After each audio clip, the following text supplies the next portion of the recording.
나는 우리 교우들 참 불쌍해요. 왜 불쌍하냐면은 일주일 내내 그냥 시어머니 때문에 속이 부글부글 끓었어. 남편 때문에 부글부글 끓었어.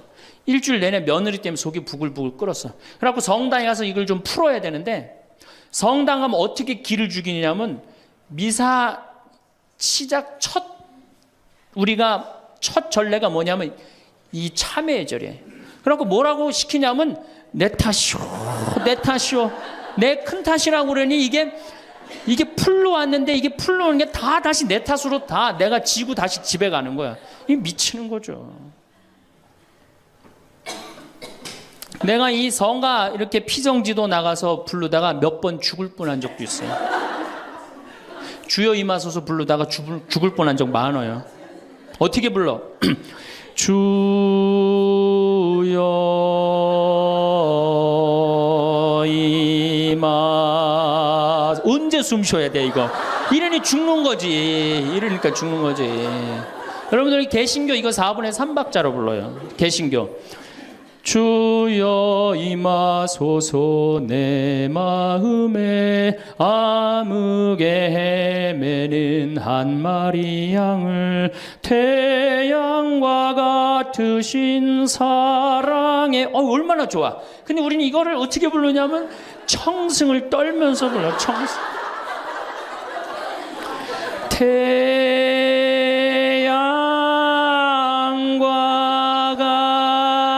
같으신 태양이 무슨 놈의 태양이 그런 태양이 있어요. 그래서 성가함을 하면 힘들어. 막 기쁜 게 아니라. 그렇지 않아요? 사실 성당 나와서 만족하는 교우들 거의 없어요. 내가 지금 한 수백 성당 강의를 다녀봤는데 만족하지 않아요. 구조 자체가 만족을 못하게 돼 있어요. 본당 신부님의 문제가 아니라. 이제 고객 경영의 다음은 고객 감동이야. 성당 나와서 감동 받아요? 더 못 받지. 감동 무슨 감동이야. 이제는 고객 기절의 시대야.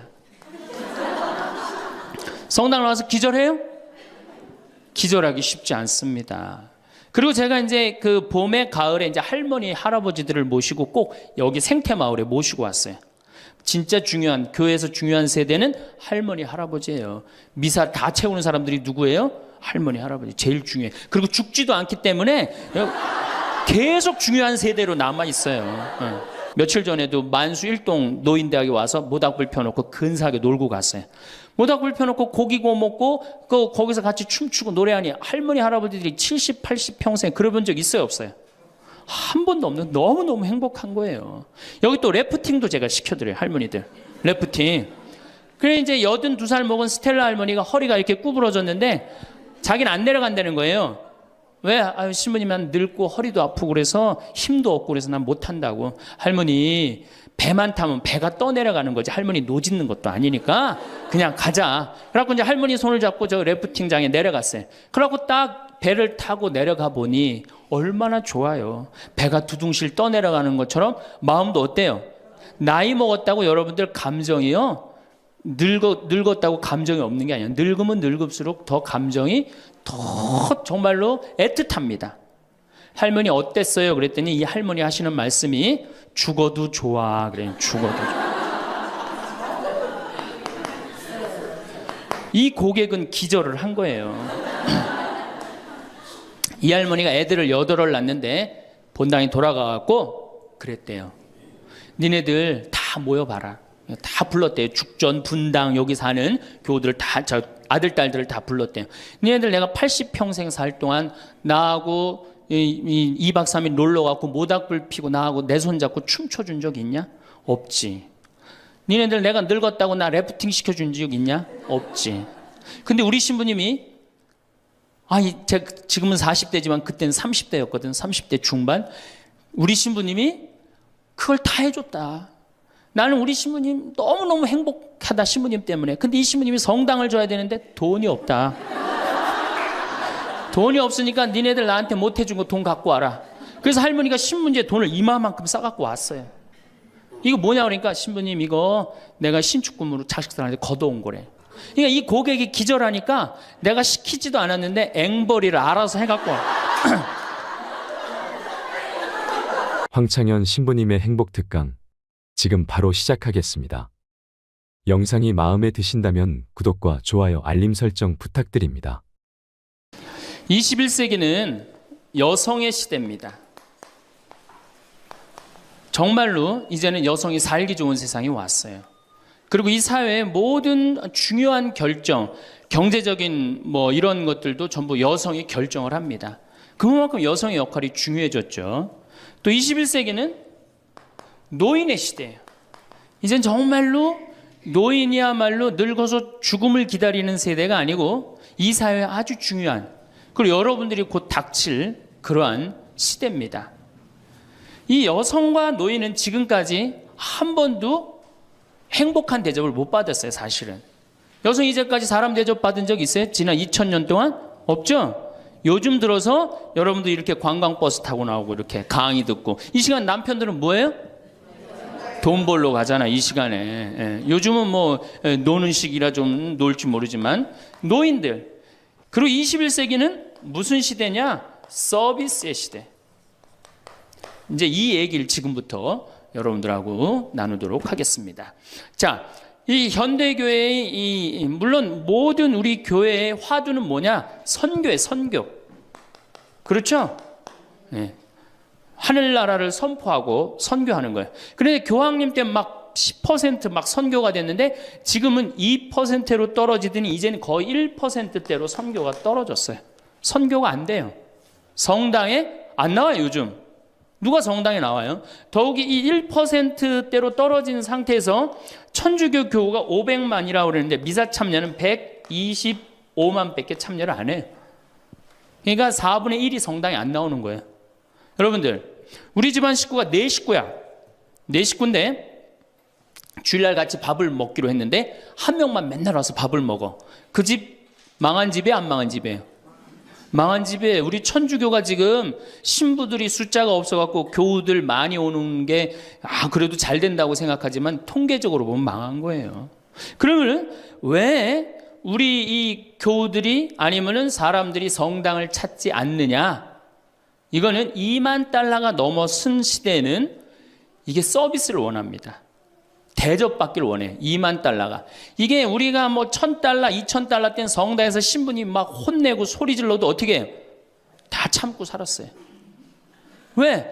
내가 지질이 못 살고 있는데 성당 가서 욕 좀 먹는다고 어때? 근데 지금은 내가 그랜저를 타고 다니고 아파트 지금 동백지구 그 좋은 데에 거기 아파트를 내가 지금 살고 있는데 성당 가서 신부가 막 욕하고 소리 지른다고 거기 참고 나올 것 같아요? 안 나갑니다. 바로 옆 성당 운전하고 가요. 옛날엔 죽으나 사나 어딜 들어갔어? 거길 간 거예요. 근데 이제는 시대가 틀려졌어요. 여러분들은 사실은 하늘나라를 사신 고객이야. 예수님이 이 세상에 오셔서 뭐 팔고 가셨어요?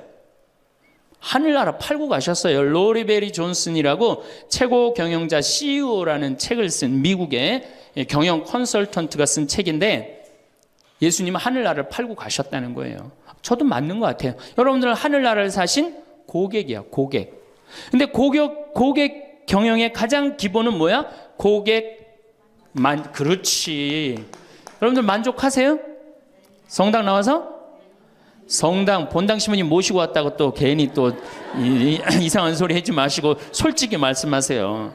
사실 성당 나와서 만족하는 교우들 거의 없어요. 내가 지금 한 수백 성당 강의를 다녀봤는데 만족하지 않아요. 구조 자체가 만족을 못하게 돼 있어요. 본당 신부님의 문제가 아니라.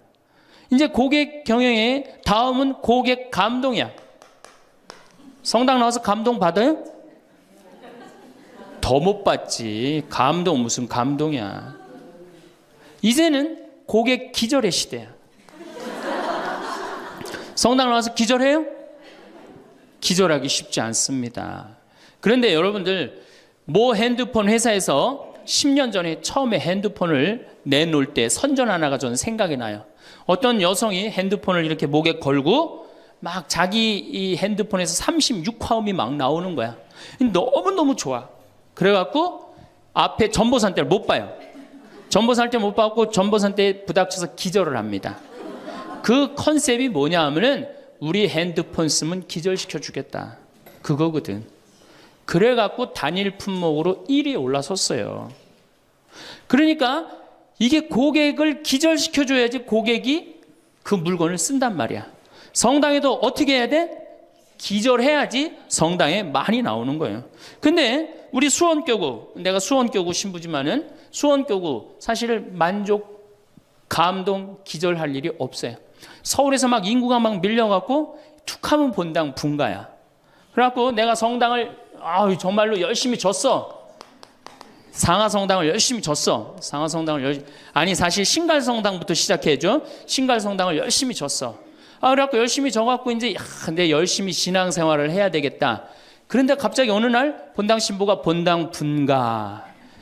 근데 재수없이 신갈성당에 속해서 산 게 아니라 내가 살고 있는 데가 상하구역이야. 그럼 어떻게 돼요? 또 내야 돼. 그래갖고 또 한 5년 열심히 줬어. 근데 열심히 줬는데 내가 또 이사를 갔는데 돈 모았고 이사를 갔는데 그 와중에 동백으로 갔는데 거기서 또 성당을 또 짓는다고 신축금을 내라 그래. 고객 기절이 아니라 고객 짜증이에요. 여러분들 돈 있는 교우들은 그나마 열심한 교우들은 냅니다. 근데 돈 없는 교우들은 한 번 못 내고 두 번 못 내면 다음에 어때요? 나중에 나오지 뭐. 나중에 돈 생기면 그다음에 내가 나오지. 그리고 떠나요. 그게 10%예요. 한 번 질 때마다 떠나는 인원이 10%예요. 그러니까 개신교는 한 번 지면은 어때요? 또 신축금 냅니까? 안 냅니까? 안 내요. 죽을 때까지 내가 여기 다니면 되는 거예요. 근데 우리 천주교는 내가 그냥 이사 가는 데마다 그냥 성당 짓는데 골라서 가는 교우들도 있어. 그러니까 한 교우가 5성당 짓는 교우들도 많아요. 그래서 저한테 그러는 교우들 많아요. 신부님 제가 앉은 자리에서 5개 졌습니다. 참 이게 참 어려운 일이죠. 5개 성당 지금 평생 신축금만 냈다는 거예요. 정말 우리 교우들을 우리 이 성당에서 정말로 고객 대접을 하느냐. 우선 용어부터가 기분 나빠요. 용어가 신자야, 신자. 믿을 신의 놈자자 써요. 믿는 놈들이다. 이거 믿는 놈들이다. 천주교 공식 기도문이 뭐냐면 신자들이 바치는 빵과 포도주를 받아달라고 그래요. 신자들이. 그러니까 믿는 놈들이 바치는 빵과 포도주를 받아달라. 그래도 여러분들 좋다고 열심히 미사 참여하는 거 보면 신기해. 천주교 교우들. 개신교는 성도예요. 성도. 여러분들 거룩한 물이야. 벌써 믿는 놈들 여러분하고 성도 여러분하고 기분이 어때요? 성도가 훨씬 기분 좋을 거 아니에요. 그렇죠? 불교는 불자야. 부처님의 아들 자자를 씁니다. 부처님의 아드님들. 그러니까 불자님 이게 가능합니다. 그렇죠? 성도님, 거룩한 무리 여러분님 가능하죠? 신자님 가능해요? 믿는 놈들한테 무슨 님자를 붙여요. 그러니까 이 불자님들은 감동을 받는 거예요. 절에 가면 스님이 얼마나 잘해줘요. 정말로 감동을 받죠. 그러니까 이 불자들은 시주를 하면은 100만 원에서 1000만 원 정도 합니다. 한 번 하면 정말 이렇게 해요. 시주 한 번 하면 보통 뭐 영산제 49제 같은 거 지낼 때요 1000만 원, 2000만 원 다 해요. 성도님들은 10,000원에서 한 10만 원 정도 합니다. 헌금을 하면. 믿는 놈들은 1,000원만 하면 되는 거예요. 그러니까 우리 교우들 헌금 안 낸다고 욕하고 혼낼 거 하나도 없다. 교우들을 헌금을 많이 내게 하려면 어떻게 하면 된다? 기절시켜주면 된다. 기절. 고객 감동을 시켜주면 된다는 얘기예요. 그 예수님의 그 경영 기법의 기본은 서비스예요. 사실은 서비스. 이게 굉장히 중요합니다. 예수님은 이 세상에 오셔서 유행어가 있으셨어요. 입만 열면 하시는 말씀이 사랑해라가 아니었어요. 입만 열면 하신 말씀이 뭐냐 하면은 섬겨라야, 섬겨라. 너희 사이에 높은 사람이 되고자 하는 사람은 남을 섬기는 사람이 되어야 하고 으뜸이 되고자 하는 사람은 종이 되어야 한다. 사실은 사람의 아들도 섬김을 받으러 온 것이 아니라 섬기러 왔고 많은 사람을 위하여 목숨을 바쳐 몸값을 치르러 온 것이다. 마태복음 20장에 나오는 얘기예요. 사람의 아들도 뭐하러 왔어? 서비스하러 왔다는 얘기예요. 섬기러 왔다는 얘기예요. 23장에 보면 너희 중에 으뜸 가는 사람은 너희를 섬기는 사람이 되어야 한다. 누구든지 자기를 높이는 사람은 낮아지고 자기를 낮추는 사람은 높아진다. 마르코 복음에도 예수님이 너희 중에 으뜸이 되고자 하는 사람은 섬기는 사람이 되어야 한다. 그러니까 예수님은 이 세상에 오셔서 봉사 받으러 오신 게 아니라 뭐 하러 오셨어요? 봉사로 오신 거예요. 섬기러 오셨어요. 예수님은 분명히 섬기러 왔는데 지금 현대교회를 보면은 거꾸로 돼 있어요. 교우들이 수녀님과 신부님을 섬기고 신부들이 주교님을 섬기고 위에선 통치하고, 이게 경쟁력이 있을 것 같아요? 경쟁력 없습니다. 경쟁력, 시대가 어떤 시대인데 지금 거꾸로 가고 있어요. 대통령도 지금 국민들을 섬기느니 많이 했는데 우리 가톨릭처럼 이렇게 철저하게 이게 아래로 그냥 내리꽂는 데는 없어요. 그러니까 경쟁력이 있을 수가 없어요. 예수님은 아무리 당신이 이렇게 말을 해도 못 알아들을 것 같으니까 마지막 날에 어떻게 해요? 스스로 겉옷을 걷어붙이고 제자들의 발을 닦아줍니다. 이스라엘에서 제자들을 그 사막에서 먼지 있는데 발을 닦아준다는 건 종이 할 수 있는 최고의 그 아래의 섬김의 모습을 보여준 거예요. 내가 너희들의 발을 닦았듯이 너희도 어떻게 해라? 서로 섬겨라. 그러니까 이 섬기는 거는 21세기의 문제가 아니고 우리 교회의 본질이에요, 본질. 그러면 여기 구역장님들이시죠? 반장님들이시죠? 오늘 오신 분들, 여러분들이 사실은 본당에서 누굴 섬겨야 돼? 교우들을, 신부님을 뭐하러 섬겨? 교우를 섬기라니까. 내 구역 식구, 반 식구를 얼마나 섬기느냐에 따라서 그 교회 공동체가 잘 되느냐, 잘 되지 않느냐가 결정되는 거예요. 제가 이렇게 환경센터, 수원에 우리 환경센터 있죠? 거기 직원 하나가 내가 자기 그 월급을 주는 신부인데도 하루는 와갖고 나한테 얼굴이 하얘져갖고 나는 세상에 이렇게 훌륭한 신부님을 처음 봤대. 무슨 얘기냐? 자기가 이 어느 서둔동 성당에 다니는데 그때 내 동창 신부가 있었어요. 한 10년 전 얘기예요. 동창 신부가 있었는데 자기 부인이 결혼을 하자마자 자궁에 문제가 있어갖고 병원에 입원을 한 거예요. 근데 이 형제는 세례를 받았지만 자매는 세례를 받지 않았어요. 그런데 그 구역에서 가만히 이렇게 가정방문을 이렇게 구역장님들이 사정을 제일 잘하는 사람이 누구예요? 구역 사정을 제일 잘하는 사람. 본당 신부가 알아요? 모릅니다. 구역장님들이 제일 잘 알아요. 그래서 구역장님은 본당의 작은 신부들이야. 그러니까 이분들이 진짜 섬길 줄 알아야 돼. 근데 가정방문을 가보니까 그 집이 결혼을 했는데 새색 씨가 입원을 한 거야.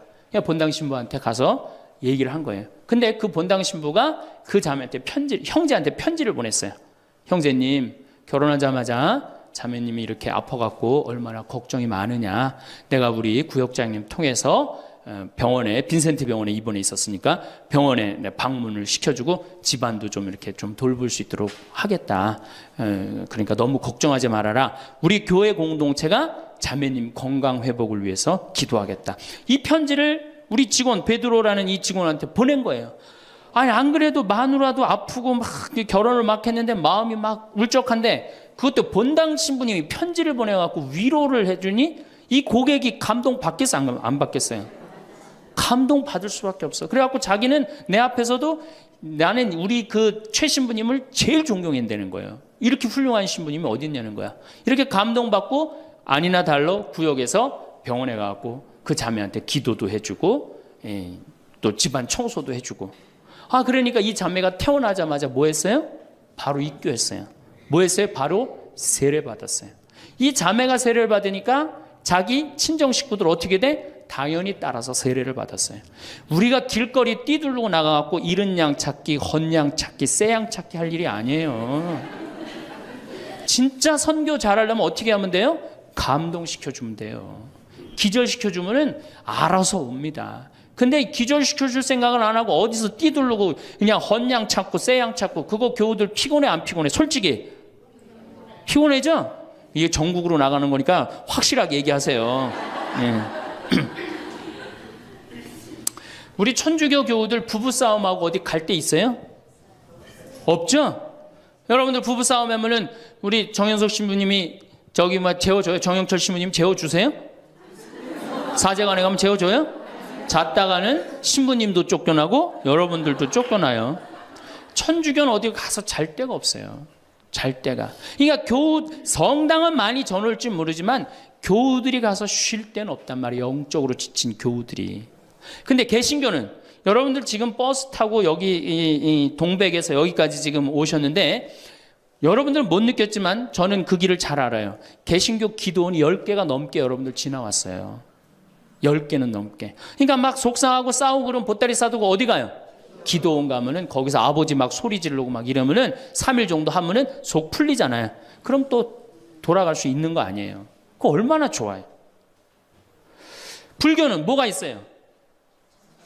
절에 가면 암자에서 다 재워줍니다. 제가 88년에 희방사라는 데를 갔었어요. 소백산을 갔는데 희방사에 갔는데 수녀님들하고 같이 갔었어요. 수녀님들하고 같이 여관을 갈 수가 있나? 그래서 희방사에 절에 들어가갖고 스님한테 그랬어요. 나는 신학생이고 우리 수녀님들인데 내일 새벽에 산에 올라가야 되는데 딱히 잘 데가 없다. 재워줬으면 좋겠다. 근데 스님이요 지금도 기억이 남아요. 두말 않고 방 2개를 수녀님 방, 내 방 이렇게 딱 내주시는 거예요. 주무시고 가시라고. 근데 우리 천주교 어디 가서 좀 재워달라 그러면 재워줄 데 있어요? 교구청 가면 재워줍니까? 하루 저 어디 가서 잘 데가 없는데 여기 좀 재워주면 안 되겠습니까? 재워줘요? 우리는 우리도 모르게 벽을 하늘같이 쌓고 살고 있어요. 천주교에 들어오기가 제일 어려운 거예요. 돌다 맨 마지막에 오는 데가 어디야? 천주교야. 우리가 그만큼 높은 벽을 쌓아놓고 무슨 고객 만족 예수님이 섬기라고 그러는데 섬기긴 뭘 섬겨요.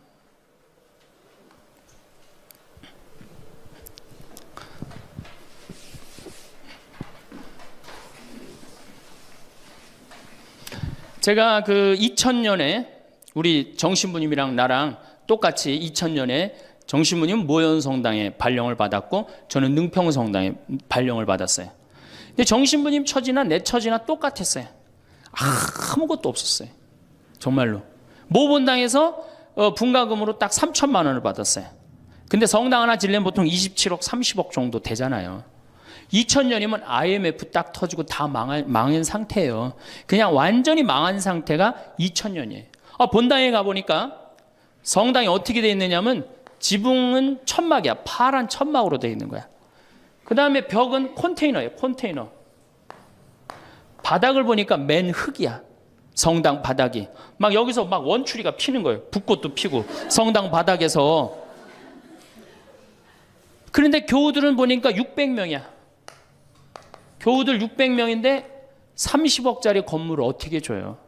그래서 제가 그랬어요.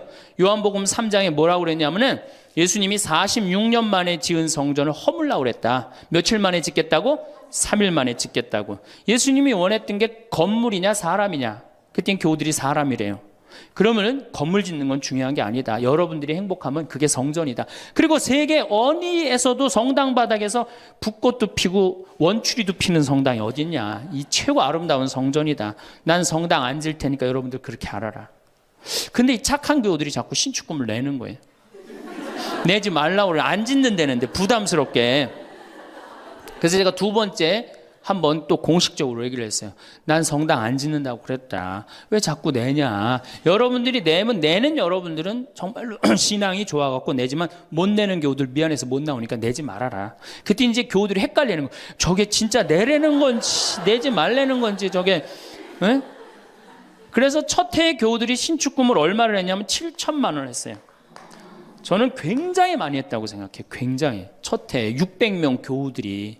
대신 이게 고객 사목 목표가 고객 기절이었기 때문에 이제 교우들한테 부활 때 성탄 때 선물 많이 줬어요. 왜냐하면 내긴 내는데 나오는 게 없잖아. 옛날에는 뭐 밀가루도 주고 그랬대는데 그 한 3, 40년 사이에 천주교에서 아무것도 안 나가요. 버릇 나빠진다고 교우들. 네. 그 대신 저는 제가 비누 공장 하니까 비누도 선물하고 내 동창이 우리밀 그거 운동하는 신부가 있으니까 그거 한 박스씩 다 하고 한 해는 성탄 때 너무 기분이 좋은 거예요. 그래서 오리농 쌀을 4kg짜리 한 가마를 집집이 다 선물을 했어요. 예수님 태어났으니까 태어난 날 밥 줘 먹으라고. 교우들이 막 성당은 막 지붕은 천막이고 막 여기 막 원추리도 피고 그러는데 맨날 선물 나오지. 성탄 때 밥 해 먹으라고 쌀을 선물로 주니까 교우들이 너무너무 막 전화를 하고 난리가 났어요. 신부님 너무너무 고맙다고. 그래서 제가 그렇게 고마웠냐 그랬더니 너무 고마웠대. 그럼 그 고마운 마음을 구유예물에 한번 표현해 봐라. 제가 이제 그랬어요. 그랬더니 교우들이 구유예물을 했는데 그때는 교우가 1000명이었는데 구유예물이 1700만 원이 나왔어요. 한 집에 7만 원씩 한 거예요. 기적이죠. 깜짝 놀랐어요. 저도 놀래고 교우들도 놀래고. 그래서 그 돈을 어떻게 했느냐? 아프리카에 다 보내버렸어요. 왜? 가난한 예수님 건데 성당 짓는데, 안 짓는데 성당 짓는 기금을 한다는 게 그렇잖아요. 아프리카에 다 보내버렸어요. 교우들이 행복한 거예요. 어쨌든 성당은 없어도. 그리고 제가 이제 그 봄에 가을에 이제 할머니 할아버지들을 모시고 꼭 여기 생태마을에 모시고 왔어요. 모시고 와갖고 어떻게 주일학교들은 캠프 안 데려가도 할머니 할아버지는 2박 3일씩 내가 모시고 왔어요. 진짜 중요한, 교회에서 중요한 세대는 할머니 할아버지예요. 미사 다 채우는 사람들이 누구예요? 할머니 할아버지. 제일 중요해. 그리고 죽지도 않기 때문에 계속 중요한 세대로 남아 있어요. 계속 중요한 세대로. 그래서 이제 할머니 할아버지들을 모시고 와서 5월달 지금부터 이제 취나물 납니다. 고사리 납니다. 그럼 내가 뜯어갖고 같이 밤에 여기 모닥불 펴놓고, 며칠 전에도 만수 일동 노인대학에 와서 모닥불 펴놓고 근사하게 놀고 갔어요. 모닥불 펴놓고 고기 구워 먹고 거기서 같이 춤추고 노래하니 할머니 할아버지들이 70, 80 평생 그래본 적 있어요, 없어요? 한 번도 없는, 너무너무 행복한 거예요. 여기 또 래프팅도 제가 시켜드려요, 할머니들. 래프팅. 그래 이제 82살 먹은 스텔라 할머니가 허리가 이렇게 구부러졌는데 자기는 안 내려간다는 거예요. 왜? 신부님 난 늙고 허리도 아프고 그래서 힘도 없고 그래서 난 못한다고. 할머니 배만 타면 배가 떠내려가는 거지, 할머니 노짓는 것도 아니니까 그냥 가자. 그래갖고 이제 할머니 손을 잡고 저 래프팅장에 내려갔어요. 근데 이제 할머니 할아버지 한 100분 정도 계셨는데, 이게 머리 하얀 할아버지, 머리 하얀 할머니들을 노란 하이바 씌워놓고 노란 조끼 입혀놓으니까 늙었는지 젊었는지 구분도 안 돼. 얼마나 이쁜지 몰라요. 그러고 딱 배를 타고 내려가 보니 얼마나 좋아요. 배가 두둥실 떠내려가는 것처럼 마음도 어때요? 나이 먹었다고 여러분들 감정이요, 늙었다고 감정이 없는 게 아니에요. 늙으면 늙을수록 더 감정이 더 정말로 애틋합니다. 그 할머니들 보니까 막 소양강 처녀 부르고 뭐 두만강 부르고 할아버지 배에 물 끼얹고 난리도 아니야. 이제 2시간이 지났어요. 래프팅이 끝나고 할머니가 패들이라고 그래. 패들을 이렇게 쥐고 이렇게 허리가 구부러졌으니까 이렇게 올라왔어요. 할머니 어땠어요? 그랬더니 이 할머니 하시는 말씀이 죽어도 좋아. 그래요. 죽어도 좋아. 이 고객은 기절을 한 거예요. 이 할머니가 애들을 8을 낳는데 본당에 돌아가갖고 그랬대요. 니네들 다 모여봐라.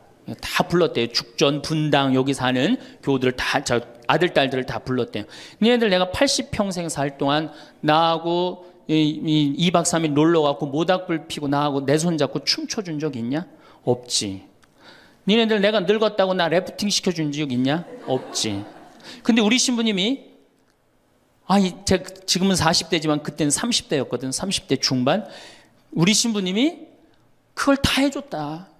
나는 우리 신부님 너무너무 행복하다, 신부님 때문에. 근데 이 신부님이 성당을 줘야 되는데 돈이 없다. 돈이 없으니까 니네들 나한테 못 해준 거 돈 갖고 와라. 그래서 할머니가 신문지에 돈을 이마만큼 싸갖고 왔어요. 이거 뭐냐 그러니까 신부님 이거 내가 신축금으로 자식들한테 걷어온 거래. 그러니까 이 고객이 기절하니까 내가 시키지도 않았는데 앵벌이를 알아서 해갖고 와.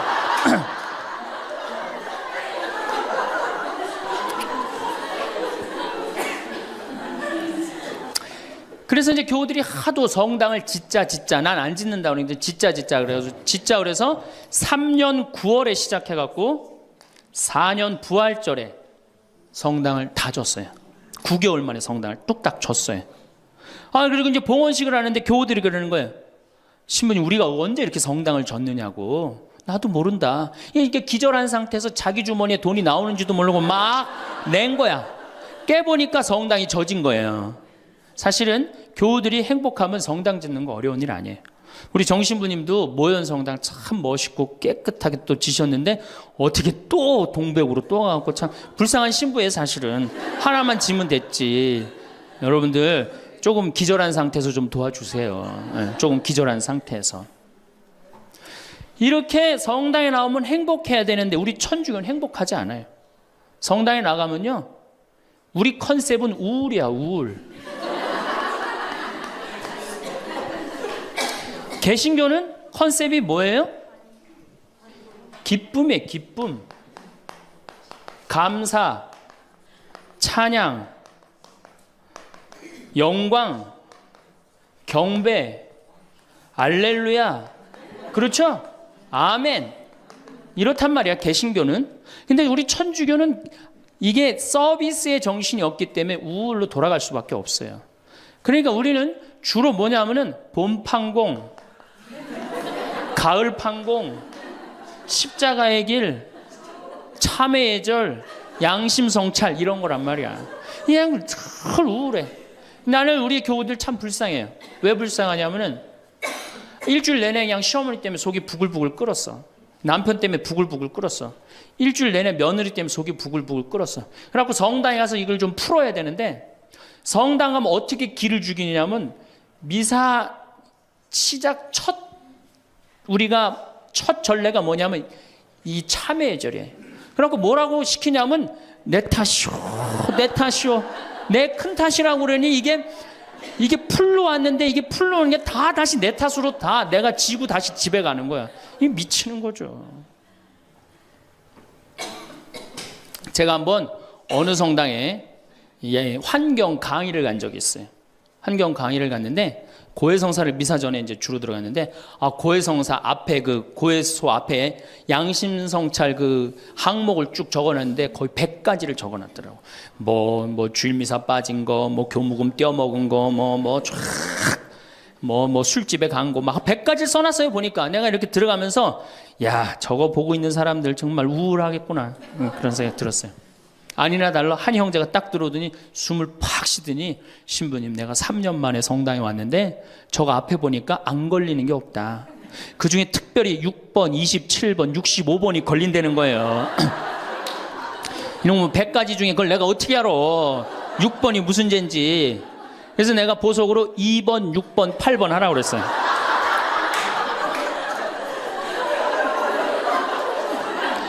그러니까 우리 교우들은 이게 미사 참여를 해도 막 기쁘거나 내가 좀 하느님한테 경배를 드렸다, 내가 오늘 정말 알렐루야 아멘을 했다, 이런 기분이 안 들어요.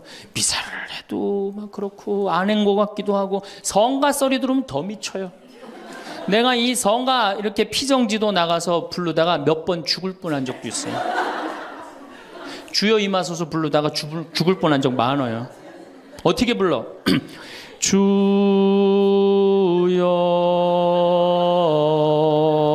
임하. 언제 숨 쉬어야 돼 이거? 이러니 죽는 거지. 이러니까 죽는 거지. 여러분들 개신교 이거 4분의 3박자로 불러요. 개신교. 주여 임하소서 내 마음에 암흑에 헤매는 한 마리 양을, 태양과 같으신 사랑에. 얼마나 좋아. 근데 우리는 이거를 어떻게 부르냐면 청승을 떨면서 불러. 청승.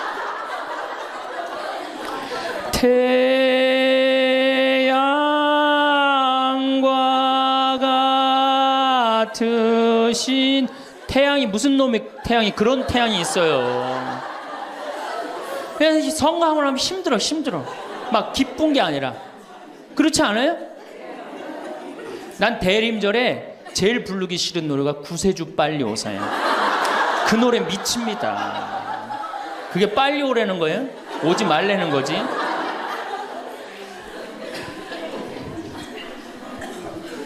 주일학교 아이들을 보면은 참 불쌍해요. 왜 불쌍하냐면 주일학교 아이들이 여름신앙학교를 해요. 그럼 얼마나 신나, 여름신앙학교를 하면은. 그래갖고 막 성당에서 티도 주고 간식도 주고 율동도 배우고. 뭐 6학년 애들은 별로 안 좋을지 모르지만 유치부 1, 2, 3학년 애들은 너무너무 신나잖아요. 그냥 방학을 해가자마자 주일학교 한다고 성당을 막 쫓아갔어. 성당에 월요일날 이제 주일학교 여름신앙학교 하는 첫날 첫 프로그램이 뭐냐면은 참회의 절이, 참회의 절. 애들을 다 유치부부터 6학년까지 다 앉히고 갑자기 불을 끕니다. 성당불을 다 꺼요. 그리고 초 2개만 딱 켜놓고 주일학교 선생님이 양심성찰을 하자고 그래요. 양심성찰을 해갖고 이제 주일학교 선생님이 읽기 시작합니다. 뭐라고 읽어? 유치부부터 6학년까지 앉혀놓고 나는 엄마 몰래 헌금 1,000원 중에 500원을 떼어먹었어. 이러면요 유튜브 애들이 눈꼬리가 막 올라가요. 저걸 어떻게 알았지 내가 헌금 떼어먹은 걸. 난 엄마 몰래 오락실을 갔습니다. 이게 괴로운 거예요. 애들도 괴로운 거예요. 애들도 우울 컨셉으로 이제 성장하기 시작하는 거죠. 이렇게 6년 동안 하면요 애들이 무슨 생각할 것 같아요? 6년 동안 하면은 여러분들이 잘 하셔야 돼요.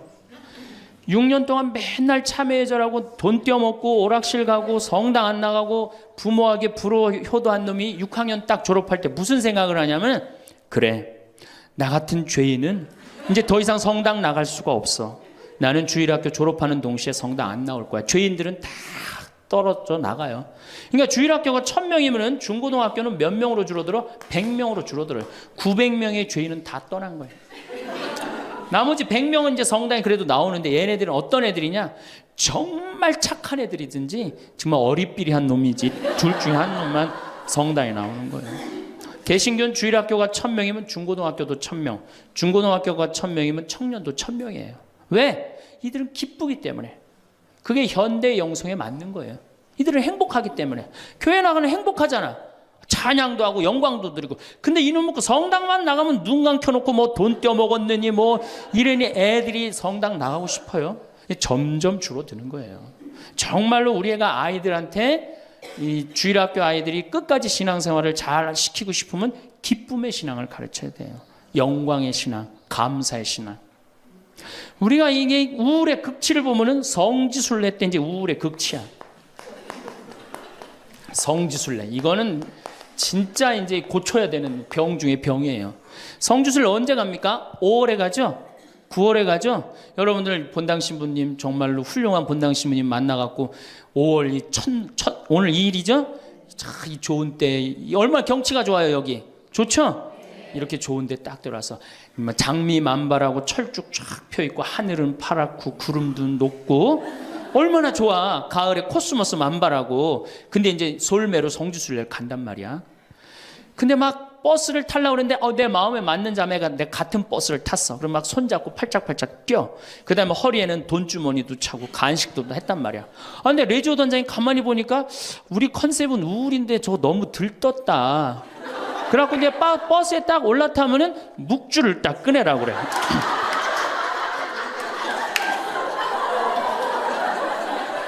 묵주를 꺼내라고 꼭 고통의 신비를 꼭 해요. 그리고 난 다음에 뭐 예수님 뭐 피땀 흘리심을 묵상합시다. 뭐 가시관 쓰심을 묵상합시다.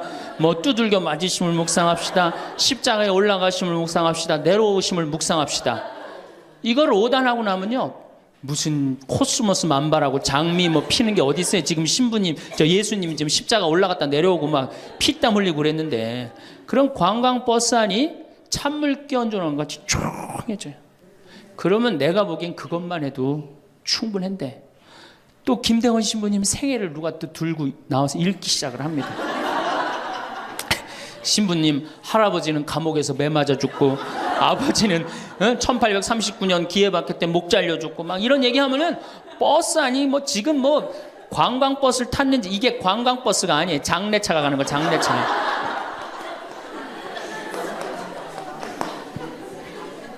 그래갖고 신부님이 1836년에, 여러분들 신부님이 1836년에 떠나서요, 마카오에 1837년 6월에 도착하세요. 6개월 동안을 걸어서 간 거예요. 기가 막히죠? 그런데 신부님 유학 중에, 신부님 1836년에 떠났으니까 아버지가 39년에 죽어요. 순교를 하세요. 그러니까 유학 중에 아버지가 죽은 거야. 얼마나 이게 그 어린 그 신학생한테 마음이 아프겠어요. 정말 기가 막히죠. 그럼에도 불구하고 조선교회를 위해서 견디죠. 그런데 또 중간에 최 프란치스코라고 동료 신학생이 죽어요. 우리 신부들한텐 동기가 죽는 건 형제가 죽는 거하고 똑같은 거예요. 그게 얼마나 또 마음이 아파. 그래서 45년에 조선에 들어와 보니 세례를 받았나 성사를 받았나 교우들이 정말 신부님 생각해 기가 막히냐. 그땐 부제님이었는데. 그래갖고 빨리 신부님을 영입해야 되겠다. 그리고 이제 서해 바다에서 배를 12m 정도밖에 안 되는 배를 타고 그거를 상하이를 건너간다고 간 거예요. 어부들은 신부님이 하도 그 부제님이 하도 똑똑하고 그러니까 항해술을 아는 줄 알고 무조건 따라갔는데 항해술을 알긴 뭘 알아. 저쪽이 중국일 것이다. 가자. 그리고 간 거예요. 그러니 돛 떨어지고 닷 깨지고 20일 동안 표류를 합니다. 정말 죽을 둥 살 둥 해갖고 중국에 도착을 해요. 상해 가갖고 또 고초를 겪고. 그래서 이제 주교님을 만나갖고 서품을 받고 또 어떻게 또 중국에서는 또 어떻게 저쪽이 조선일 것이다. 그것도 주교님까지 모시고 가자. 그래갖고 갔어요. 갔는데 웬걸 딱 도착을 했는데 사람이 말을 하는데 이상한 말을 하는 거. 어디서 와서 꽝 이러는 거예요. 제주도로 간 거예요. 제주도로. 잘못 가갖고. 제주도에서 또 미사를 봉헌하시고 인천 아파트로 와서 사목을 하는데 잠을 잡니까? 뭐를 합니까? 그러다가 6월 달에 순이도에서 붙잡히세요. 붙잡혀갖고 한양으로 압송을 되는데 6월에서 9월이면 여름을 지나는 거 아니에요? 얼마 똑똑해. 세계 지도 그릴 줄 알지, 라틴어 할 줄 알지, 중국어 할 줄 알지. 이 급변하는 세상에서 나라를 위해서 일 좀 하려고 그러는데 우리 대장 예수님을 두고 내가 어디를 하느냐 이래갖고 그냥 당당하게 이렇게 견디시잖아요. 그래갖고 막 신부님 허벅지를 때려. 그래갖고 막 구데기가 끓고 그러죠.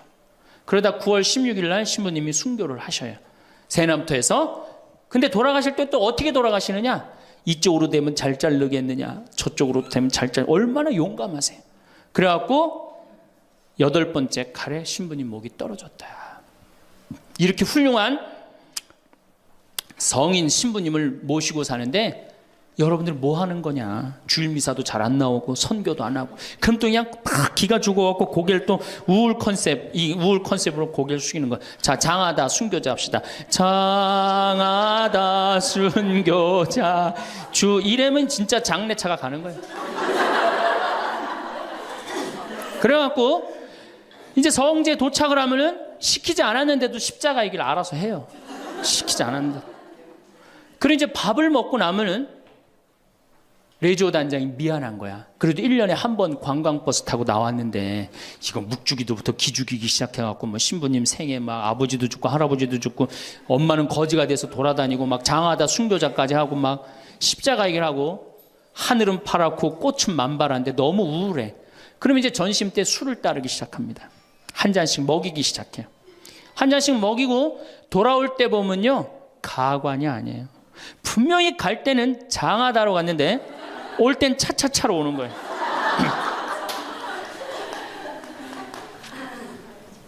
제가 보좌 신부 때 그때는 92, 3년도니까 대단했었어요. 지금은 많이 사고 때문에 못 일어나게 했죠. 그때는요 관광버스 그 사이에 나와갖고 춤 엄청나게 췄어요. 내가 거긴 굉장히 큰 성당인데 7개 꾸리아였어. 여성 꾸리아가 4개나 있었어요. 성주순례를 가고 싶은데 젊은 보좌 신부랑 가고 싶은 거예요. 나한테 한 달을 졸르는 거 가자고. 난 가기 싫다. 왜 가기 싫으냐? 그랬더니 거기 가면은 갈 땐 거룩한데 올 때는 너무 정신 없어서 난 가기 싫다. 그래도 우리 단장들이 막아줄 테니까 신부님 갑시다. 그래서 제가 그럼 갑시다 하고 갔는데 갈 땐 역시 거룩하게 가더라고요. 근데 그 성당은 여러분들처럼 굉장히 젊은 성당이야. 젊은 아줌마들이 많았어요. 내리자마자 술을 소주에 박스로 그냥 먹는 거예요. 근데 딱 버스에 올라타자마자 복도에 나와서 춤추기 시작. 근데 저는 이해가 돼요. 1년 내내 우울했는데 딱 하루 스트레스 풀 수 있는 유일한 기회는 언제야? 성주순례 돌아오는 길. 한국 천주교 공인 다 똑같아요. 모든 성당이 다 똑같아요. 갈 땐 거룩하고 올 땐 난장판이에요. 막 춤을 추다가 자기네들끼리 춤추니까 재미없잖아. 보좌 신부하고 같이 추고 싶은데 맨 앞에 보좌 신부는 앉아있는데 이 단장님들이 막았는데 제가 어쩔 수 없이 끌려나갔어요. 신부님 우리하고 좀 오늘만은 같이 좀 놀아달라고. 그래서 저는 춤출 줄 몰라요. 신부님 걱정하지 말라고. 우리가 다 알아서 한다고. 어떻게 알아서 해? 내 손을 붙잡더니 그래갖고 이제 한 5분 정도 쳐갖고 이제 예의를 갖췄겠다 싶어갖고 이제 좀 들어가겠습니다. 그랬더니 이 자매님들이 힘이 얼마나 좋은지 내 양복 뒷덜미를 딱 잡더니 가긴 어딜 가느냐고. 오늘만은 안 된다고. 우리하고 오늘만은 신부님 우리하고 함께 놀아줘야 된다고. 그럼 막 추는 거예요. 뒤에 있는 아줌마들이 뭐라 그래? 야, 니네들만 신부님 데리고 놀지 말고 뒤로 좀 보내! 이러네. 그러면 이제 이때부터는 이제 이 아줌마가 한번 품에 안고 추고 저 아줌마가 한번 품에 안고 추고 들어가지도 못하고 제발 나 좀 들여. 그때 뭐 보좌 신부니 지금이야 이제 막 인상 쓰고 승질 부리면 되지만 그때는 그게 됩니까? 막 보좌 신부 때 통제가 안 돼요. 그런데 성당 도착 2km 전에 기적이 일어납니다. 갑자기 누가 마이크를 붙잡더니 하늘에 계신 우리 아버지 이러면요 다 자기 자리로 뛰어들어가요. 알아서. 나는 하늘에 계신 우리 아버지가 그렇게 전능한지 그때 딱 알아봐요. 하늘에 계신 우리 아버지 굉장히 전능하세요. 그래갖고 이제 은총이 가득하신 마리아를 하면은 이게 머리를 다듬습니다. 이제 은총이 가득한. 그리고 이제 영광이를 해요. 영광이 하면 이제 우울해지는 거예요. 그리고 사회자가 한마디 합니다. 우리 이제 본당에 돌아가서 열심히 살자고. 그럼 다 우울하게 집에 가는 거예요. 왜 신앙생활하면서 왜 우울해야 되느냐? 왜 내가 하느님을 믿으면서 정말로 자랑스럽고 당당하고 행복하지 않느냐? 문제가 많습니다. 예수님은 굉장히 축제를 좋아하셨어요. 예수님은. 여러분들 예수님 태어날 때 어떻게 태어나셨어요? 태어날 때부터 범상치 않게 태어났죠? 어떻게 태어났어요? 쇼를 하면서 태어났잖아요. 우주 쇼를 하면서. 그리고 예수님은 항상 뭐라고 그러셨느냐면 하늘나라를 잔치에 비유하길 좋아하셨어요. 잔치 참 좋아하셨어요. 잔치. 좋아하셨잖아요, 잔치. 그리고 당신은 항상 어디에 비유하길 좋아하셨어요? 신랑에 비유하길 좋아하셨어요. 이거 기쁨이에요, 우울이에요? 기쁨이죠? 그리고 예수님 부활하고 난 다음에 제자들 막 물고기 다 잡았을 때 어떻게 해줬어? 물고기 바베큐로 준비를 해줘갖고 와서 먹어라. 먹는 거 굉장히 중요하게 여기신 분이에요. 예수님. 먹는 거. 예수님 뭐 바리사이나 사두가이가 예수님 보고 욕할 때 뭐라 그래? 저 사람 맨날 먹고 마신다.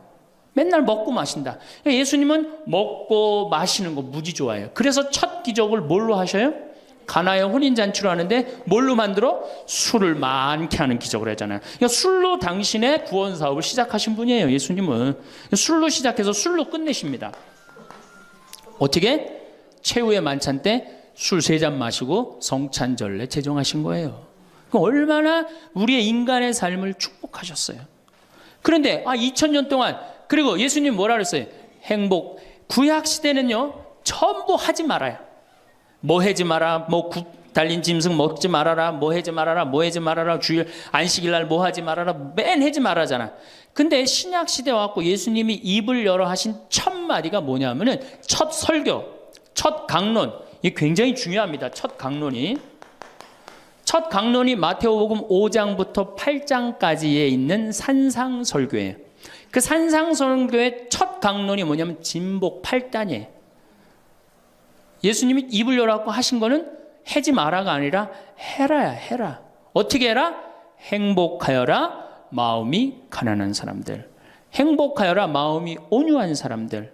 행복하여라 마음이 깨끗한 사람들. 행복하여라 슬퍼하는 사람들. 그러니까 예수님이 우리한테 원했던 건 뭐야? 행복하기를 원한 거예요. 행복하기를. 5장 8절에 뭐라고 그러셨냐면 너희는 기뻐하고 즐거워하라. 하늘에 받을 상이 크다. 우리 보러 기뻐하고 즐거워하라고 그러는데 2000년이 지나서 와서 보니까 기뻐하고 즐거워하는 건 온데간데 없고 우울만 남아있어. 이거 문제가 있는 거죠. 그리고 7장에 뭐라고 그러셔요? 너희들 걱정하지 말아라. 내일 걱정은 누구한테 맡겨라? 내일한테 맡기고 오늘 한 일로 오늘 충분하다. 이렇게 예수님이 우리한테 행복한 걸 가르쳐 줬는데 우린 행복은 온데간데 없고 우울한 것만 남아갖고. 그러니까 우울하니까 우리 천주교 교우들은요 하늘을 향하지 않습니다. 어딜 향해요? 땅바닥을 향해. 땅바닥을 향하다 보니까 못 받은 것만 생각나는 거야. 그러니까 우리가 받은 게 999가지인데 하느님한테 그거 감사. 여러분들 이 아름다운 자연 공짜로 보는 거 감사해 안 감사해? 공기 공짜로 마시는 거 감사해 안 감사해? 하느님이 빈님 공짜로 내려주시는 거 감사해 안 감사해? 북한에서 안 태어나고 남한에서 태어난 거 감사해 안 감사해? 감사하죠? 감사할 게 얼마나 많아. 이 하늘을 봐야지 감사한데 우린 우울하니까 땅바닥만 보는 거야. 그러니까 못 받은 것만 생각나는 거예요. 못 받은 거 더 달라고 하느님 부담스럽게 묵주기도 굴기도 54일기도 해가면서 계속 달라고 그러고, 그냥 우울한 컨셉은 이렇게 영성이 따라갈 수밖에 없어요. 이제 여러분들 감사하십시오. 데살로니가 전서 5장 16절에 뭐라 그래? 항상 감사하시오. 항상 기도하시오. 항상 기뻐하시오. 이것이 우리 주 예수 그리스도를 통하여 드러내신 하느님 아버지의 뜻입니다. 그랬어요. 그러니까 여러분들 정말로 내가 하느님을 믿는다, 내가 천주교 신앙생활을 한다, 그러면은 그거는 굉장히 당당한 거고 감사한 거고 영광스러운 거예요. 근데 우리 자꾸 젖어들어요. 오그라들어. 내가 신학생 때 한번 밥을 먹으면서 일반 음식점에서 성호를 긋고 밥을 먹었어요. 성부와 성자와 성령의 이름으로 아멘하고 밥을 이렇게 기도를 하고 먹었는데, 반대편에 앉아있는 형제가 내가 보긴 성당 다니는 형제 같아 보니까. 근데 저 젊은 놈이 성호를 긋고 밥을 먹으니까 굉장히 미안했나 봐요. 그래서 이렇게 보는데 내 눈에 딱 띄었어요. 허벅지에 십자가를 이렇게 긋고 먹더라고요. 우리 신앙이 자꾸 이렇게 오그라드는 거예요. 우리가 하느님께 받은 은혜가 너무 많으면은 하느님께 영광 드리고 그 받은 은혜에 대해서 다른 사람한테 자랑하는데, 우리는 그런 영성이 없어요. 못 받은 것만 생각나고. 그러니까 이 감사기도, 찬양기도, 영광기도 드리는 것보다는 간구기도가 훨씬 많아요. 우리가 간구기도를 하다 보면 자꾸 하느님을 의심하게 됩니다.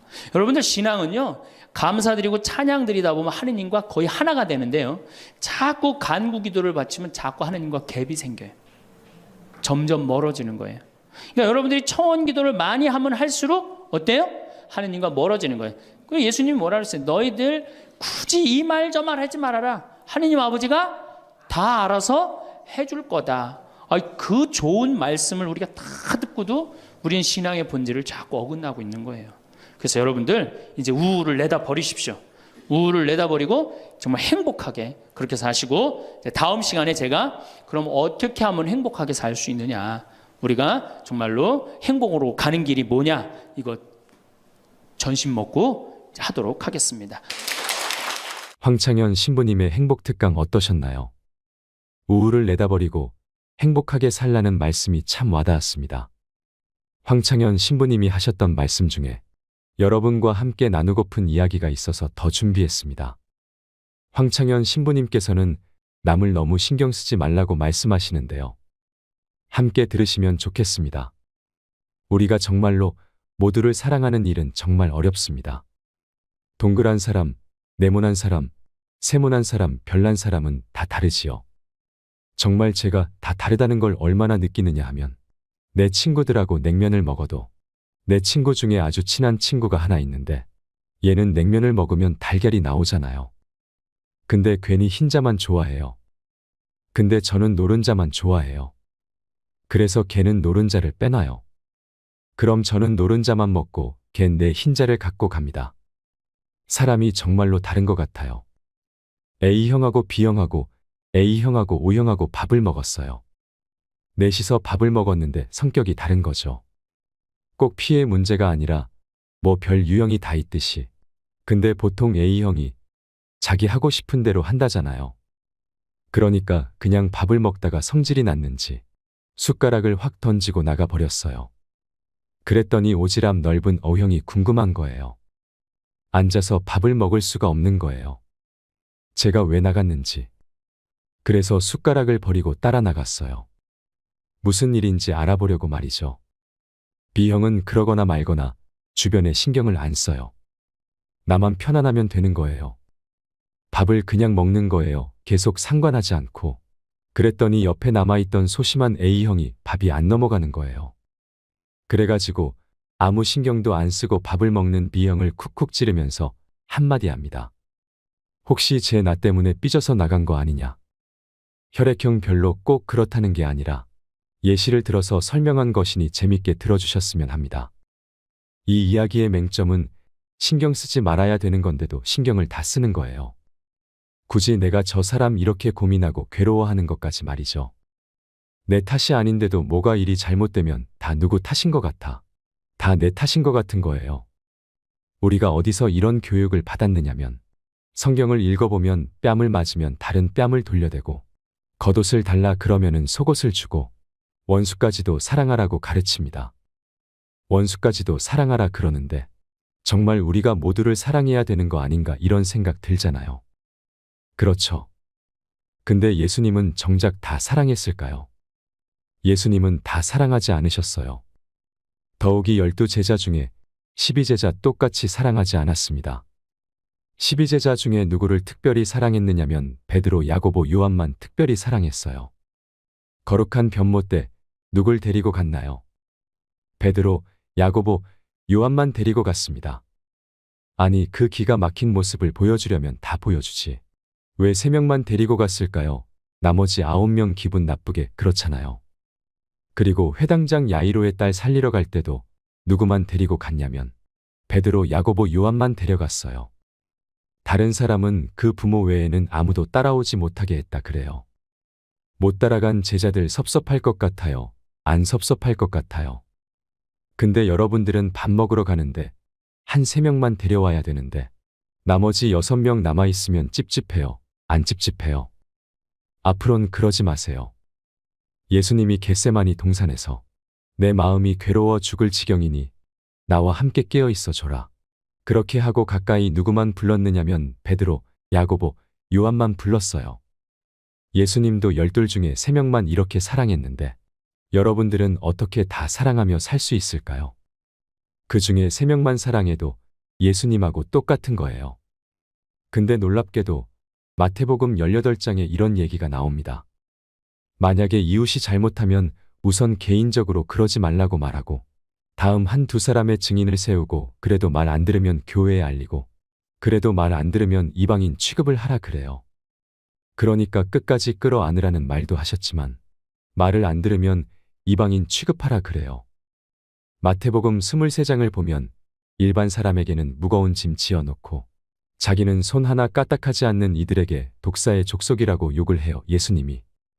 그러니까 예수님이 어떻게 모두를 다 사랑했어요? 아니에요. 마음에 안 드는 사람들, 단죄해야 될 사람 단죄하셨어요. 그 예수님도 그렇게 많이 참지도 않으셨어요. 우리 교우들처럼 많이 참지도 않으셨어요. 요한복음 2장에 예수님이 성전 정화를 하는데 너무 성질이 나시니까 어떻게 상을 둘러안고 채찍질을 그냥 생정말로 난리를 치세요. 그러니까 여러분들도 이제는 너무 참지 마세요. 또 그러다가 여러분들 누가 다쳐요. 내가 다쳐요. 그런데 성당에 나오면 자기를 버리고 자기 목숨을 구하려 하지 말고 예수님 십자가를 지고 따라야 된다 이 말이 콱 귀에 들어오는 거예요. 순교자들이 이렇게 사셨다. 순교자들이 우리들도 하느님 제대로 믿으려면 순교자나 예수님처럼 그렇게 십자가 지고 참아야 된다고 믿었던 거예요. 우리 또 선조들은 또 얼마나 대단해요. 막 피가 그냥 뼈가 튀어나오도록 맞으면서도 그걸 다 참고 하느님 사랑하고 그냥 그 사람들도 구원해서 기도했잖아요. 자기를 미워하고 남을 위해서 살아야 한다고 자기에게 어떤 일이 있더라도 주님께서 주시는 십자가라고 생각하고 참고 살아야 된다. 이렇게 우리는 이 말씀에 눌려 살아요. 이걸 뭐라고 그러냐면 십자가 컴플렉스라고 그럽니다. 십자가 컴플렉스. 나도 십자가를 져야 된다. 예수님이 손목에 못 박혔을 때 얼마나 아팠을까? 힘줄을 뚫고 지나갔을 때 얼마나 아팠을까? 발목 못 박히셨을 때 얼마나 아프셨을까? 그러니까 나를 죽이려고 애쓰고 웬만한 일은 주님을 주시는 시련과 십자가라고 참고 견디고 살면 내면에는 기쁨이 하나도 없고 정신적 질병에 시달리는 경우가 많습니다. 순교가 아니에요. 그냥 우리 천주교들은 이혼도 못하고 살아요. 남편이 그냥 맨날 술 먹고 때리고 빚지고 노름해. 도저히 아이들을 데리고 살 수가 없어. 구역장님이나 레조 단장님한테 상담을 합니다. 나는 정말로 이제 도저히 저 남편하고 못 살겠다고 열심히 구역장님이랑 레조 단장님이 한마디 해요. 데레사 자매, 십자가에 계신 예수님 생각을 해야지라고 말이죠. 그런데 십자가 계신 예수를 생각하면 어떻게 되나요? 참고 살아야 한다고 생각하게 되는 거예요. 그러니까 참고 살려니 이 자매는 기쁨이 있어요, 없어요? 기쁨이 없는 사람들의 특징이 뭐냐면 선교를 못합니다. 기쁨이 없는 사람들은 선교를 못합니다. 개신교는 막 하느님 믿으면서 기뻐합니다. 그러니까 주위에 세상에서 힘든 사람들한테 뭐라고 그러냐면 우리 교회 가자. 우리 교회 가면은 정말로 기뻐. 구원받을 수 있어. 정말 행복할 수 있어. 그리고 막 끌고 갑니다. 우리 기쁨이 없는 천주교 교우들은 주위에서 힘들고 고통스러운 사람 있으면 성당 가자는 말이 안 나옵니다. 왜 너도 한번 나하고 성당 가서 십자가 지고 한번 참아볼래? 이 말이 안 나오는 거예요. 그래서 우리 천주교는 참고 살아야 되기 때문에 신앙생활이 우울합니다. 개신교는 기쁨, 찬양, 영광, 감사, 아멘, 할렐루야 이런 거거든요. 근데 우리는 우울해요. 우리 교우들은 그냥 봄판공, 가을판공, 양심성찰, 십자가의 길, 참회 이런 거란 말입니다. 기쁨이 없는 신앙생활. 여러분들 죽을 때까지 참고 사느라고 기쁨 하나 없이 우울하게 산다면 이분은 아마 지옥 맨 밑바닥에 갈 가능성이 많습니다. 단테의 신곡을 읽어보면 지옥 맨 밑바닥에 많은 사람을 가둬놨다고 합니다. 그래서 이 사람들한테 물어봤어요. 이 사람들은 살아생전에 무슨 죄 때문에 지옥 맨 밑바닥에 왔습니까? 모르니까 안내하는 사람이 다른 죄가 아니라 이 사람들은 세상에서 살 때 하느님을 믿는다고 하면서 기쁘게 살지 못하고 늘 우울하게 한숨만 쉬며 산 죄 때문에 여기 왔다고 그럽니다. 기쁘지 않은 사람들이 지옥 가는 거예요. 그러니까 이 세상에서 기쁘게 산 사람은 천당 가는 거고 이 세상에 우울하게 산 사람들은 지옥 가는 거예요. 그러니까 여기 있는 분들 중에 지금 내가 십자가 지느라고 우울하고 이런 분들 어디 갈 가능성이 많을까요? 지옥 갈 가능성이 많습니다. 기쁨 없는 그리스도인, 기쁨 없는 신앙, 기쁨 없는 사람이 세상을 피곤하게 한다는 겁니다. 여러분들 성당에서 나온다고 딱 모임을 가졌는데 그냥 우울하게 이렇게 앉아 있으면 그 사람 보고 있으면 피곤해요, 안 피곤해요? 반짝반짝 웃는 사람이 있으면 기분 좋아요, 안 좋아요? 그러니까 기쁨이라는 게 굉장히 중요한 거예요. 참느라고 그냥 이러지도 못하고 저러지도 못하고 그렇게 살면 안 된다는 거죠. 여기 지금 우리 교원들 지금 옷 입고 온 거 보면 다 까만색이에요. 제가 그 개신교 설교하러 갈 때 정말로 제가 많은 걸 배웠어요. 뭘 배웠느냐 하면 예배하러 한 300명 정도가 나왔는데 전부 다 예쁜 옷을 입고 나왔어요. 정말로 축제 오는 것 같은, 주일 예배하러 오는 것 같은데 우리 여기도 지금 얼마나 까만지 몰라요. 그런데 예수님께서도 기쁨을 굉장히 강조하십니다. 요한복음 13장에 예수님이 제자들의 발을 씻어줘요. 발을 씻어주고 최후의 만찬을 하세요. 그리고 14장에 뭐라고 그러느냐 하면은 성령을 보내주실 것을 말씀하시면서 당신이 아버지께로 가는 걸 기뻐하라 그래요. 예수님은 제자들하고 마지막 작별 유언을 하면서 기쁨에 대해서 말씀을 하세요. 기뻐해라. 요한복음 15장에는 나는 포도나무요 너희는 가지로다. 너희들은 나한테 붙어 있어라. 그래서 사람이 많은 열매를 맺는다. 이 말씀을 하세요. 근데 11장에 이런 말씀을 하세요. 내가 이 말을 한 것은 내 기쁨을 같이 나누어 너희 마음에 기쁨이 넘치게 하려는 것이다. 이게 오늘 저녁에 붙잡혀서 돌아가실 예수님 입에서 나올 말이에요. 그런데 예수님이 지금 돌아가심에도 불구하고 마음이 기쁘신 거예요. 그래서 내 기쁨을 너희에게 흘러 넘치게 하려는 것이다. 죽기 전에도 기쁘셨던 거예요, 예수님은. 왜 뭐가 열리니까? 천국문이 열리니까 말입니다. 16장 22절에는 진리의 성령을 보내주실 것을 다시 한번 약속하시면서 내가 다시 너희와 만나게 될 때에는 너희 마음은 기쁨에 넘칠 것이며 그 기쁨은 아무도 빼앗아 가지 못할 것이다. 구하여라 받을 것이다. 너희는 기쁨에 넘칠 것이다. 말씀 끝에 이렇게 말씀하세요. 지금 나는 아버지께로 갑니다. 아직 세상이 있으면서 이 말씀을 드리는 것은 이 사람들이 내 기쁨을 마음껏 누리게 하려는 것입니다. 성서에 보면 온통 기쁨밖에 없는 거예요. 돌아가실 분이 마지막 유언에 마지막으로 하신 말씀이 뭐예요? 기쁨이에요. 그렇다면 여러분들은 신앙생활하면서 기뻐해야 되지 않아요? 기뻐야 되는데 왜 이렇게 우울해? 왜 이렇게 청승을 떠냐 이거야. 데살로니가 전서 5장 16절의 유명한 얘기죠. 항상 기뻐하시오. 끊임없이 기도하시오. 어떤 처지에서든 감사하시오. 이 구절보다 더 중요한 구절이 있어요. 그 다음 구절이 이것이 우리 주 예수 그리스도를 통하여 드러내신 하느님 아버지의 뜻입니다. 여러분들이 항상 기뻐하고 어떤 처지에서든 감사하고 끊임없이 기도하는 것은 예수님을 통하여 드러내신 누구의 뜻이야? 하나님의 기쁨과 감사는 우리의 본질이에요. 그러니까 우리의 신앙생활에 기뻐야 돼요. 그러니까 여러분들은 신앙생활하면서 기뻐야 합니다. 예수님이 일생 수고하셨기에 우리도 일생 수고해야 된다고 이야기하는 사람들. 이거 잘못 알고 있는 거예요. 여러분들 신앙생활은 기뻐야 해요. 그리고 무엇보다 내가 행복해야 합니다.